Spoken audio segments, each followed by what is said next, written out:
Osée, chapitre 5. Écoutez ceci, prêtres. Sois attentive, communauté d'Israël. Prête l'oreille, famille du roi. En effet, c'est à vous que le jugement s'adresse parce que vous avez été un piège à Mitzpa et un filet tendu sur le Tabor. Par leurs sacrifices, les infidèles s'enfoncent dans le crime, mais j'aurai une correction pour eux tous. Je connais Éphraïm, et Israël ne m'est pas caché. En effet, maintenant, Éphraïm, tu t'es prostitué et Israël s'est rendu impur. Leurs agissements ne leur permettent pas de revenir à leur Dieu parce que l'esprit de prostitution est au milieu d'eux et parce qu'ils ne connaissent pas l'Éternel. L'orgueil d'Israël témoigne contre lui. Israël et Éphraïm trébucheront par leur faute. Juda aussi trébuchera avec eux. Ils iront avec leurs brebis et leurs bœufs rechercher l'Éternel, mais ils ne le trouveront pas. Il s'est éloigné d'eux. Ils ont été infidèles à l'Éternel, car ils ont donné naissance à des enfants illégitimes. Maintenant, un mois suffira pour les détruire avec leurs biens. Sonnez de la trompette à Gibéa, sonnez de la trompette à Rama, poussez des cris à Beth-Aven. Derrière toi, Benjamin. Éphraïm sera dévasté, le jour de la punition. J'annonce aux tribus d'Israël une chose certaine. Les chefs de Juda sont pareils à ceux qui déplacent les bornes. Je déverserai ma colère sur eux comme un torrent.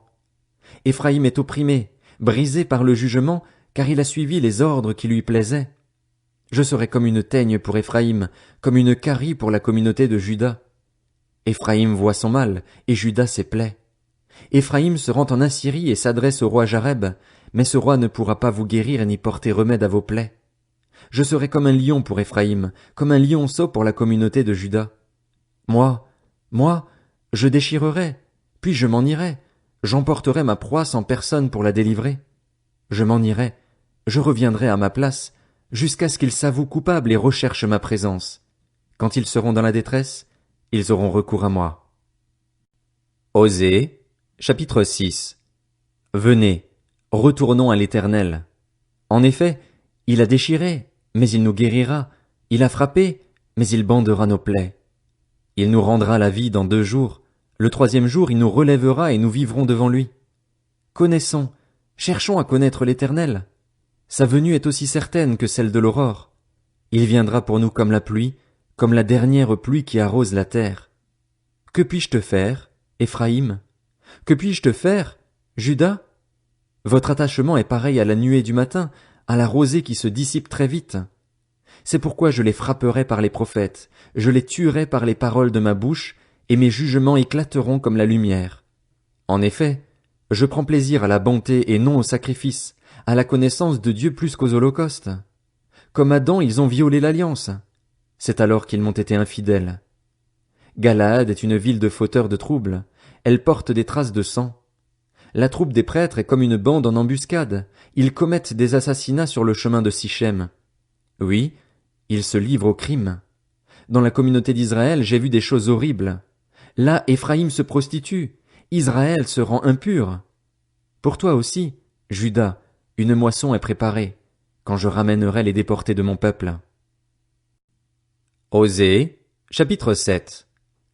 Lorsque je voulais guérir Israël, la faute d'Éphraïm et la méchanceté de Samarie se sont révélées, car ils ont agi frauduleusement. Un voleur est arrivé, une bande sévit dehors. Ils ne se disent pas dans leur cœur que je me souviens de toute leur méchanceté. Maintenant leurs agissements les entourent, ils sont devant moi. Ils réjouissent le roi par leur méchanceté et les chefs par leurs mensonges. Ils sont tous adultères, semblables à un four chauffé par le boulanger. Ils cessent d'attiser le feu depuis qu'il a pétri la pâte jusqu'à ce qu'elle soit levée. Le jour de notre roi, les chefs se rendent malades par les excès du vin. Le roi tend la main aux moqueurs. Quand ils se mettent à comploter, leur cœur est pareil à un four.